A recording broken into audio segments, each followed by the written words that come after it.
Welcome to your deep dive. Today, we're going beyond the headlines to explore the complex reality of Haiti. You've shared some YouTube documentaries and news reports, and we're going to kind of dig into those together. Try to uncover those hidden layers of this fascinating nation. Yeah, it's a country that's often, portrayed through a single lens of poverty and disaster. But these sources, they reveal a much richer and more nuanced story. Okay, so let's just jump right in. We're going to start by virtually traveling to the streets of Port-au-Prince with Indigo Traveler's documentary, 24 Hours Inside Haiti's Capital City. And one thing that really struck me watching this was this constant tension between, like, the violency of Haitian life and this kind of ever-present threat of danger. Yeah, and what's interesting here is that the documentary doesn't really shy away from showing, these difficult realities that Haitians face every day. There's even this one scene where the filmmaker is like caught in the middle of a kidnapping and has to hide to avoid the crossfire. I mean, it really highlights the lack of security and the power of the gangs in the city. Yeah, it's intense. And then, on top of that, you have these stories of, like, children being sent out by their parents to beg for money. It's just a stark reminder of the poverty that many Haitians experience. And I noticed even in the nightlife scenes, where there's music and dancing and people are out trying to have a good time, there's still this kind of, like, underlying anxiety. Yeah, I think that really underscores the point that the instability and the violence, it really impacts every aspect of life in Port-au-Prince. It seeps into everything. And you're right, it really highlights the vulnerability of ordinary citizens, and that's a key theme that emerges from, a lot of these sources that we're looking at. And that leads us perfectly into our next source, which kind of dives headfirst into the world of Haiti's gangs. We're talking about Best Documentary's Barbecue, Haiti's Most Wanted Gang Leader. I mean, just the title alone is kind of unsettling. Yeah, it grabs you, right? And this documentary, it gives us a glimpse into the operations of these gangs and the individuals who lead them. And Barbecue, the gang leader, he's really a fascinating and complex figure. He's got this, gruesome reputation for violence.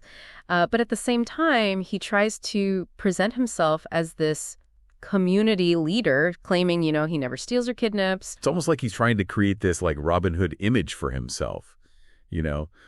But then the documentary also features interviews with victims of his gang's violence. So, I mean, it definitely complicates that narrative. Yeah, it's important to note here that this seeming contradiction is a tactic that's often employed by gang leaders to kind of, maintain control and legitimacy within their communities. They want to be seen as providers, as protectors even. But it's a manipulation tactic, really, and it preys on the lack of a strong government presence and the desperation of the people. That makes a lot of sense. It seems like the lines between, like, law enforcement and criminal activity are incredibly blurred in Haiti. I mean, the documentary even mentions that Barbecue was a police officer before he became a gang leader. Yeah, and that's a crucial point. The documentary highlights the corruption within the Haitian police force and how that corruption actually contributes to the cycle of violence and instability. It's like a system that's broken at its core, It's rotten.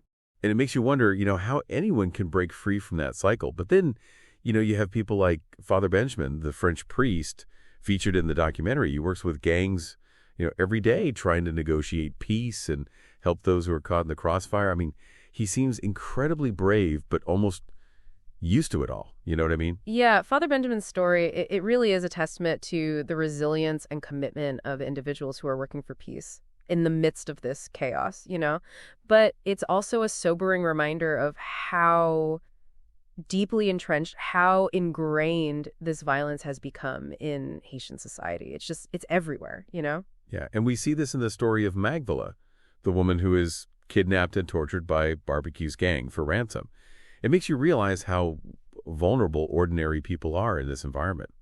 I mean, the fact that even priests are targeted by gangs, it's really telling, It is. It underscores the fact that this isn't just about, isolated incidents of violence. It's about a complete breakdown of law and order. It's about the absence of a state that's actually capable of protecting its citizens. Yeah, it's a pretty bleak picture, but I think it's important to understand the full context.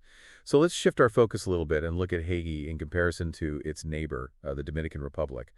The Vox documentary, Divided Island, really drove home the stark contrast between these two nations that share the same island. Yeah, yeah. I mean, the documentary opens with this, this really powerful statistic.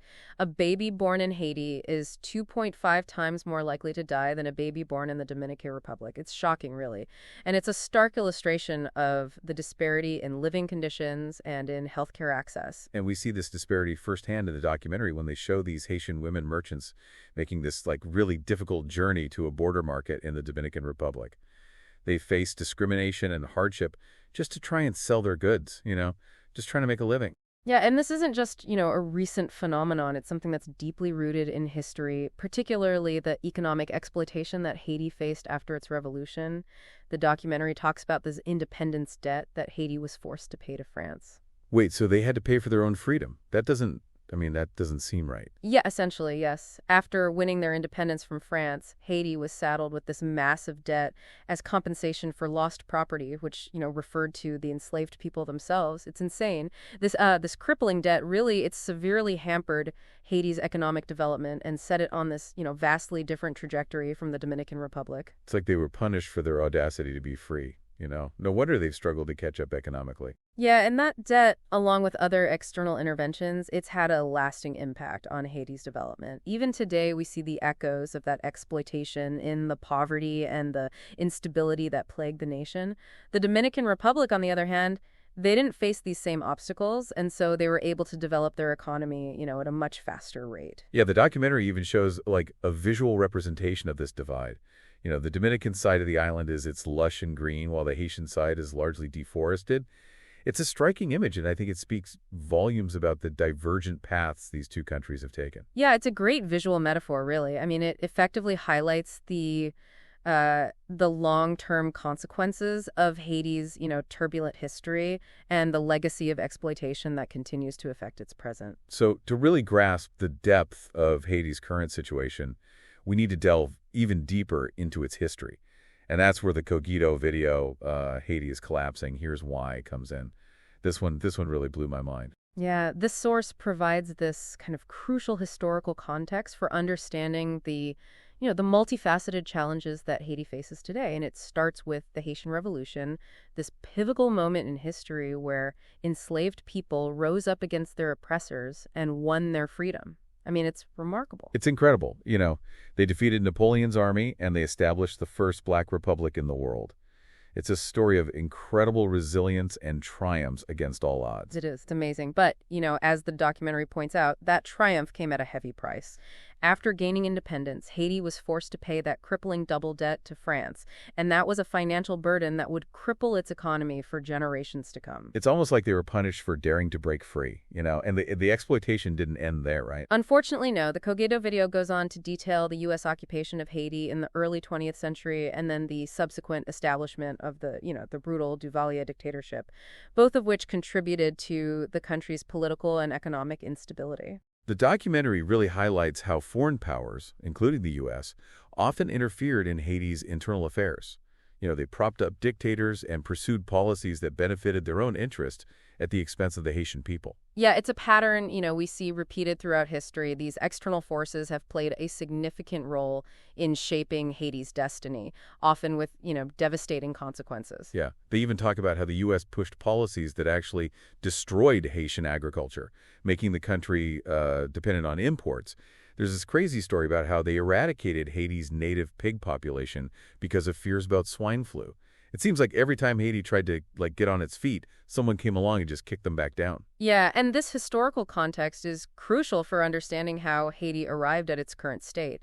It's not just about, a series of unfortunate events. It's about a system of exploitation and intervention that has systematically undermined Haiti's ability to, develop and prosper. It paints a very bleak picture, for sure. But in the midst of all this hardship, these sources also reveal incredible stories of resilience and hope. You're absolutely right. It's important to acknowledge that even in the face of these, overwhelming challenges, the Haitian people continue to demonstrate incredible strength and determination. So let's go back to Best Documentaries Barbecue for a second. Remember Evelyn, the woman who runs the orphanage? Despite losing so much in the earthquake, she's dedicated to rebuilding and providing a safe haven for these children. Yeah, her story and others like it, it's a powerful testament to the to the human spirit's ability to overcome adversity. It shows us that even in the darkest of times, there are those who choose hopes, and they choose to create a better future for themselves and their communities. And then there's Virginie Toulouse, this French humanitarian who's working to improve sanitation in Port-au-Prince. She's created this Garden of Eden for these school children, right in the midst of all the chaos and poverty. It's inspiring to see individuals like her dedicating their lives to making a difference in Haiti. Yeah, these are the stories that often get overshadowed by the dominant narratives of poverty and disaster. And it's important to highlight these individuals and their efforts because they represent the potential for positive change within Haiti. Absolutely. And we can't forget Claudie, the French expat who built this thriving business in Jacmel. Her success demonstrates that despite the challenges, opportunities exist for economic growth and development in Haiti. Yeah. Claudie's story is a great example of how, entrepreneurship and investment in local communities can contribute to positive change. It challenges the assumption that Haiti is simply a lost cause, and it highlights the potential for a brighter future. And remember the French hostages who were kidnapped by the Moazos gang? They were eventually released, and they shared these stories of resilience. They even found moments of humor even in their captivity. It speaks to the incredible spirit of the Haitian people. Yeah, it's remarkable, their ability to find hope and humor in the face of such adversity. It speaks to the depth of their resilience and their unwavering determination to persevere. And there's this powerful quote from the art documentary Haiti, Words Against Bullets, that really captures this spirit. It says, "Even with security and chaos and a state that has deserted them, Haitians have not forgotten their roots and their country's rich history. Many here believe that the current troubles are just a bad phase." It's that belief in a better future, that refusal to give up hope, that I find so inspiring. It's a powerful reminder that despite the immense challenges that Haiti faces, its people have not lost sight of their dreams for a better tomorrow. They continue to fight for a future where peace, justice, and prosperity prevail. Yeah, these stories of resilience and hope, they offer a much-needed counterpoint to the often bleak portrayal of Haiti in the media. They remind us that Haiti is more than just a collection of problems. It's a nation rich in history, culture, and the indomitable spirit of its people. And understanding that complexity, it's essential for anyone who truly wants to engage with Haiti's story in a meaningful way. It's about moving beyond simplistic narratives and recognizing the multifaceted reality of this fascinating nation. But we also can't, shy away from the reality of the current situation, which is still extremely dire. The violence, the lawlessness, the suffering, it all points to a country in crisis. So let's turn now to two documentaries that take a deeper look into this crisis. BBC Africa's Inside the City, ruled by over 100 gangs, and Unreported World's Prisons from Hell, Haiti and Madagascar. These documentaries offer a glimpse into the brutal realities of life in Port-au-Prince, where gang violence reigns supreme and the state is largely absent. The BBC documentary starts with this chilling statistic. There are over 100 gangs operating in Port-au-Prince alone. It paints a picture of a city under siege where violence is a daily occurrence and fear just permeates every aspect of life. Yeah, and we see this fear reflected in the stories of ordinary people, like Pierre, this man who was shot while just walking home from work. His story highlights the indiscriminate nature of the violence and the lack of safety, even for those who are just trying to go about their daily lives. And it's heartbreaking to hear him talk about how, if the government provided more opportunities for young people, they wouldn't be drawn into these gangs.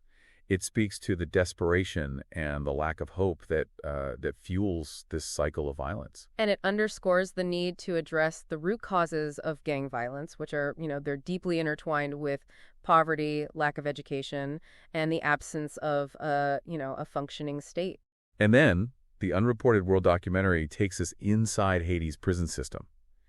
And it reveals these horrific conditions and injustices that are faced by inmates. It's a grim reminder of the systemic breakdown of law and order in the country. Yeah, the documentary highlights this severe overcrowding, lack of basic necessities, and the rampant disease within the prisons. It's a humanitarian crisis within a crisis, and it shines a light on the failures of the Haitian state to uphold even the most basic human rights. They share the story of Jean, who's unjustly imprisoned without a trial, and Paul, who's still waiting for release despite being acquitted. And these stories are just, the tip of the iceberg, really. It's exposing a system that's broken and failing to deliver even the most basic level of justice. Yeah, it's a stark reminder that the lack of a functioning justice system, it not only perpetuates violence, but it also contributes to this overall, instability and despair within Haiti. And the documentary also reveals that 3 inmates die each month due to the deplorable conditions. That statistic is horrifying. It's a horrifying indictment of the state's neglect and its failure to protect the most vulnerable members of society. It's hard to grapple with, these documentaries force us to confront these harsh realities of life in Haiti where violence and injustice are just rampant and the most basic human rights are routinely violated. It's a sobering reminder of the complexities of this crisis and the long road ahead to achieving, any kind of lasting peace and stability. Yeah, these documentaries have been incredibly eye-opening, to say the least. It's clear that Haiti's story is far more than just a series of tragedies, though. Indeed, indeed. It's a story of resilience, of struggle, of hope, and a people that are fighting for a better future amidst seemingly insurmountable odds. So what stands out to you about Haiti's complex reality? I mean, what's resonated with you the most from these documentaries? And more importantly, I think, how can we use this knowledge to better understand Haiti and its people? We encourage you, the listener, to delve deeper, to explore additional sources, and to continue learning about this, this fascinating and often misunderstood nation. It's easy to get overwhelmed, just by the sheer scale of the problems facing Haiti. But I think it's important that we don't let those problems completely overshadow the strength and the resilience of the Haitian people. I hear that. There's a danger in only focusing on the negative aspects. I mean, we've seen some really remarkable examples of hope and resilience in these documentaries. People like Evelyn, Father Benjamin, Virginie Toulouse, all these people are working so hard to create a better future. Yeah, they're inspiring. Their stories are powerful reminders that even in the darkest of times, the human spirit can endure and inspire change. Exactly. But hope alone, I mean, that's not enough, right? What are some concrete steps? Like, what can actually be done to address these challenges facing Haiti? I mean, where do we even begin? These problems seem so deeply entrenched. Yeah, it's not a simple fix. It's like trying to untangle this massive knot where you've got, centuries of history, politics, social dynamics all intertwined. So how do we even start to untangle that knot? Well, one crucial aspect is tackling the issue of gang violence, but it's not just about sending in, more troops or more police. It's about understanding why young people are joining these gangs in the first place. Like, what are the underlying factors that are driving them to these desperate measures? You're talking about poverty, lack of opportunities, the absence of a functioning state. Exactly. These are all interconnected issues, and they need to be addressed simultaneously. We can't just focus on the symptoms. We have to, treat the underlying disease. And we can't ignore the historical context either, right? Centuries of exploitation, foreign intervention, all of that has left Haiti in this incredibly precarious position. Absolutely. Any attempt to help Haiti needs to acknowledge that history, and work towards reparations for past injustices. It's not just about providing aid. It's about empowering Haitians to take control of their own destiny. Yeah, and the Cogito documentary made a really good point about how so much aid money ends up going to, these foreign NGOs instead of directly benefiting the Haitians. Yeah, that's a crucial point. It often creates a cycle of dependency rather than sustainable solutions. We need to shift the focus to supporting Haitian-led initiatives, organizations that understand the local context. Like those examples we saw in the barbecue documentary. Father Benjamin's work with Saint Martial College or Virginie Toulouse's sanitation efforts. These are people who are making a real difference on the ground. Precisely. Their work needs to be, amplified and supported, but it also requires a commitment from the Haitian government itself to tackle corruption, to create a more just and equitable society. It brings us back to that issue of political instability. Until Haiti have a government that is accountable to its people and capable of providing basic services, it's going to be difficult to make any real progress. Yeah, it's a complex challenge. It's kind of a chicken and egg situation. You need a functioning state to address issues like poverty and violence, but it's hard to establish a functioning state when those issues are so rampant. Yeah, it feels like a catch-22, but I refuse to believe that there's no solution. I mean, the human spirit is incredibly resilient, and Haitians have proven that time and time again. I share your optimism, and there are glimmers of hope. The international community is starting to recognize the need for Haitian-led solutions, and there's a growing movement within Haiti itself calling for an end to corruption and a more just society. Yeah, those protests following the assassination of President Moise, as mentioned in the Polymatter documentary, they show that Haitians are demanding change. Yeah, that's a powerful force for change. And we need to support those voices, not just with words, but with concrete actions. So how do we translate those ideas into action? I mean, what can ordinary people like us, what can we actually do to help? That's a great question, and it's one I think we should all be asking ourselves. We need to, move beyond feeling overwhelmed and start taking concrete steps. Okay, I'm ready. What can we do? For starters, we can educate ourselves, learn about Haiti's history and the complexities of the current situation. We need to move beyond those simplistic narratives of poverty and disaster and recognize Haiti for the vibrant and resilient nation that it truly is. So no more just focusing on the negative, right? We need to understand the full picture. Exactly. Share the stories of resilience and hope that we've encountered in these documentaries. Challenge those stereotypes and misconceptions that persist about Haiti. Spread the word, basically. Use our voices to change the narrative. Yes, and we can support Haitian-led organizations that are working on the ground. Do your research, find organizations that align with your values, and donate your time or your money. So we can contribute directly to those making a difference on the ground. I like that. Absolutely, and don't underestimate the power of your voice as a citizen. Contact your elected officials and demand that they prioritize Haiti in their foreign policy decisions. Push for policies that promote sustainable development, support Haitian businesses, and address the root causes of instability. So hold our own governments accountable, too. Make sure they are part of the solution. Exactly. Every action, no matter how small, it can contribute to a better future for Haiti. We're not just observers. We're all interconnected, and we have a responsibility to act. I love that. We're not just watching this unfold. We're part of the story. Precisely. And we have the power to choose what kind of story we want to tell. As we've been kind of going through all these sources, one thing that's really striking me is this, cyclical nature of Haiti's struggles. It's like you see this recurring pattern of external exploitation, internal conflict, and just missed opportunities over and over again. Yeah, it's an interesting observation, and it's one that historians and scholars, they've debated for years. Some argue that Haiti's unique history, with colonialism, slavery, and then this revolution, it kind of created this foundation of instability that's been really hard to overcome. It's almost like they were set up to fail from the beginning, just burdened by the weight of their past. That's a powerful way to put it, and it raises the question of whether those, external forces, those interventions we talked about, have ultimately done more harm than good. Right. It's like that old saying, the road to hell is paved with good intentions. I think the Cogito documentary really emphasized how even well-intentioned aid can sometimes backfire and create these whole new sets of problems. It's complex. We can't ignore the role of external actors in Haiti's current state, but we also can't fall into the trap of just seeing Haitians as, passive victims. Yeah, it's a tricky balance to strike. We need to acknowledge the impact of those external forces, but also recognize the agency and the resilience of the Haitian people. Exactly. And we see that resilience on full display in these documentaries. Think about those Haitian merchants in the Vox documentary. I mean, they're making this grueling journey to that border market.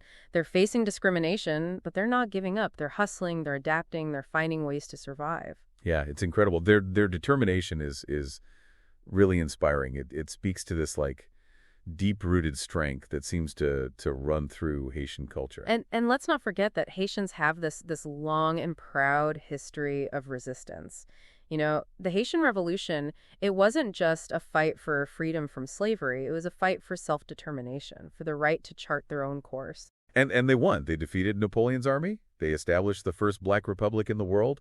I mean, that's a monumental achievement. Absolutely. And that legacy of resistance, it continues today. You see it on the protests against corruption.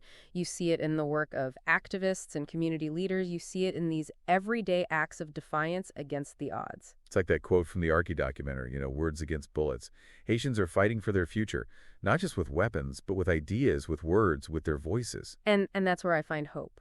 In the power of those voices to create change. But for those voices to be truly effective, there needs to be a shift in the power dynamics. Haitians need to be in the driver's seat when it comes to shaping their own destiny. So how do we support that shift? How do we move beyond this kind of paternalistic approach to aid and intervention? I mean, it's clear from these documentaries that just throwing money at the problem isn't the solution.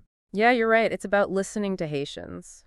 understanding their needs and supporting their initiatives. It's about investing in Haitian institutions, Haitian businesses, Haitian communities. It's about fostering this sense of ownership and responsibility. Like Claudia and her business in Jack Mill, she found success by catering to, local Haitian clientele, by understanding the market and adapting to the needs of the community. Exactly. She's a prime example of how Haitian entrepreneurship can thrive when it's given the right support and the right opportunities. It challenges that whole narrative of dependency and highlights the potential for sustainable economic growth. So it's not about handouts, it's about empowerment. Precisely. It's about creating an environment where Haitians can build their own future on their own terms. And these documentaries also highlighted the importance of addressing those root causes of Haiti's problems. Poverty, inequality, lack of opportunity. These are issues that need to be tackled head on. Absolutely. And that requires this multifaceted approach. It's about investing in education, creating job opportunities, strengthening healthcare systems, ensuring access to those basic necessities like clean water and sanitation. It's about breaking this cycle of poverty and despair and creating, this foundation for a more just and equitable society. And we also can't forget about the need to break the cycle of violence. We need to find ways to support those who are working to create this more peaceful and just society. Like Father Benjamin risking his life to educate these children and provide this safe haven amidst this gang warfare. Or Virginia Toulouse, bringing this little bit of beauty and hope to a community that's struggling with poverty and sanitation issues. Their stories are truly inspiring. They remind us that even in the most challenging of circumstances, there are individuals and organizations working tirelessly to create a better future for Haiti. Yeah, their efforts, they deserve our attention, our support. They're the seeds of hope that can blossom into this real and lasting change. And we can all play a part in nurturing those seeds, whether it's through, donating to those Haitian-led organizations, raising awareness within our own communities, or advocating for more just and equitable policies from our own governments. This deep dive has been a journey, a roller coaster of emotions.